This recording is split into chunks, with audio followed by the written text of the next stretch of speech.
The Series S runs about 300 bucks here in the US, but can you get the same performance out of a PC at that same price point? Well, prepare for some shock and awe. Let's take a look. Hey, I'm Sam with Busy Dad Gaming. I help busy dads with all things Xbox so they can relax and go back to their families recharged. Now, when you were going through and looking at either a Series S or a PC, how did you actually approach it? Now, for many, they go ahead and look at the price point. In this case, for the Series S, you're looking at 300 bucks.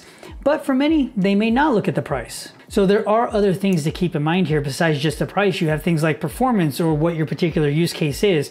Regardless, there's multiple things that go into this particular decision. Now, I do feel that the Series S is the best value in gaming right now. And regardless of the market or supply chain, all those different issues that are currently cropping up, price is going to potentially be an impact, especially as we start to look at some of these PC comparisons. Now, to be clear, we're not going to dive deep into the weeds. I'm not going to get into, X amount of teraflops or memory bandwidth or all these different kind of things. You can go ahead and check out the specs on your own here. But the key thing here is we're going to be comparing the Series S to a gaming PC in terms of similar performance and then see, is the price actually comparable or is one going to get blown out of the water? Now to dive right into things, we're going to take a look at the CPU first. And on the Series S, it uses a custom Zen 2 CPU. So there's not going to be a one-to-one comparison here. But the thing we're looking at is in terms of performance. So I went with the Ryzen 5 3600, and this particular CPU technically doesn't have as many cores as the Series S does, but it does get you into that neighborhood of the performance. Now this particular CPU does run 200 bucks, assuming that there's not supply chain issues or scalper heaven, but it should only cost you about 200 bucks. And that brings us to GPU. And because again, the Series S uses custom architecture, there's not going to be a one-to-one comparison here, but I went with a GTX 1660 in this particular case from NVIDIA because it gets us in that particular neighborhood that the Series S does get us to. Now, again, this does not have ray tracing cores on it like the Series S does, so that is something to keep in mind. But because the Series S really isn't focused on ray tracing in this particular case, it's focusing on 1080p, potentially 1440p, up to 120 Hz gaming, you're not really thinking in terms of ray tracing for this particular console, so I pretty much omitted it from the overall build. Now for the GTX 1660, it is supposed to retail at $229 here in the States, but because market conditions and the overall cluster that things are,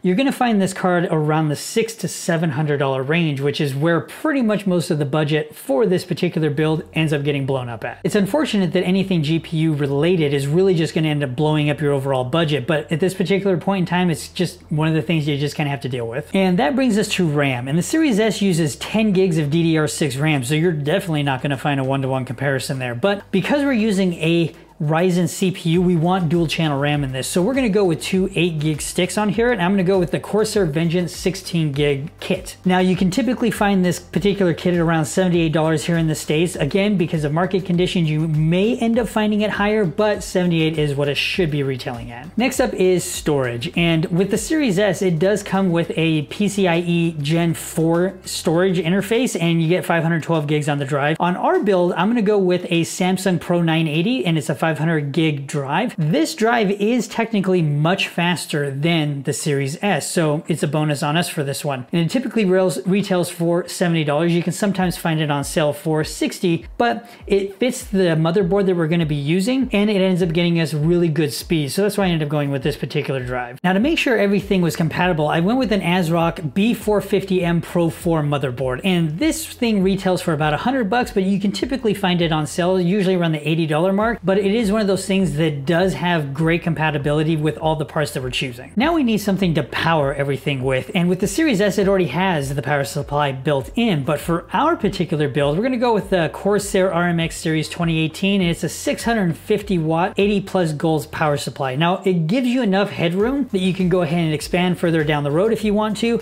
but for this particular build, it'll power everything, it'll do a great job, and at retail, it does that at about $125, but you can usually find it on sale for about 85 bucks. Now we need something to hold all of these parts that we're getting. So in this case, when we're looking at cases, the Series S is a very small form factor. It's something that can fit in a number of different areas, whereas a computer is going to have a much bigger footprint. Now putting both airflow and price at the top of this particular list, I'm going with a Montech Air 1000 LTE Black, and this is an ATX case, so it is a smaller form factor. Now the reason here is because it does have a $70 price tag, which you can usually find on sale at times, you know, sometimes in like that $50 range, but it's one of those cases where it gives you fantastic airflow. It's on the smaller side, but it's not like micro size, which you're getting into potential airflow issues when you're looking at different cases for that, but it doesn't require any modifications for any of the parts, so it makes things much easier to install in-house. And survey says,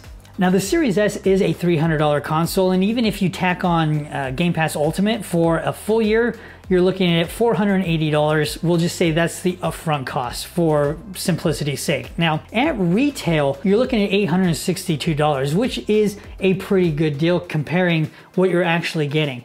Now granted, that is 2x more than the Series S, but you're looking at it as these are not normal times, and that GPU price and some of those other potential prices blew up that entire budget. So as of this recording, even at the best sale prices that you can find, because of that GPU price in there, you're looking at over $1,100 for this particular build to compare performance to what you're getting with the Series S as it stands today. Again, the GPU issues are really what's blowing things up. Even at the $862 price point, you're still double what the Series S is able to provide for you. So depending on what you're looking at, it's anywhere between $400 and some odd to $800 difference between a Series S and a comparable gaming PC that you can buy and build yourself. Now, if you ended up taking this same logic approach to the Series X, it's about the same factor because you're having to go up, and you may end up seeing even a bigger increase because you may end up having to go into the higher GPUs on like the 30 series from NVIDIA, for example,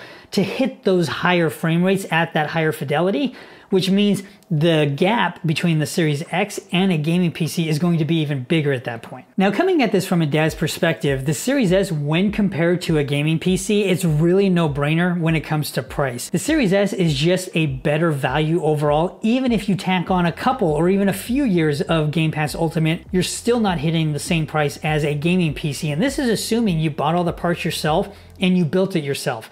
Now, technically, you can go through and do a pre-build or have a boutique go ahead and build it for you, but then you're having different particular issues in those cases. So for example, if you went with the Dell, then you're running into potentially proprietary parts. If you went with a Maingear, like I ended up doing a video on their PC that I ended up getting through them, there's typically a build fee involved in there, but you are getting all of the parts at MSRP. So again, it depends on what your particular use case is here, but when it comes to price per performance, the Series S is going to beat anything that you can build from a gaming PC perspective, hands down. So for the performance, you're not going to beat that $300 price tag.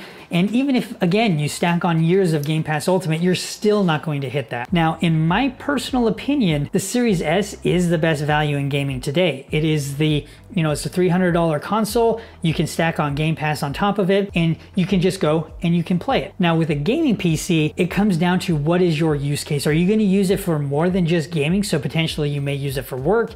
You may end up doing, ancillary stuff. You may do like video production like I do. It just depends on what you're doing to subsidize that added cost for a particular gaming PC. Series S, purely gaming. That's all you're going to use it for. $300 price tag.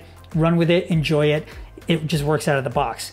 If you're looking at a gaming PC, then you're potentially looking at it a case-by-case basis to see how is that extra cost going to be subsidized to actually make it worth your investment. Now, whether you're using a Series S or a gaming PC, make sure to check out the video that goes over all the different panel types that you can use, whether it's a TV or a monitor, and what might be the best choice for you. Thanks for watching, and I'll see you out there.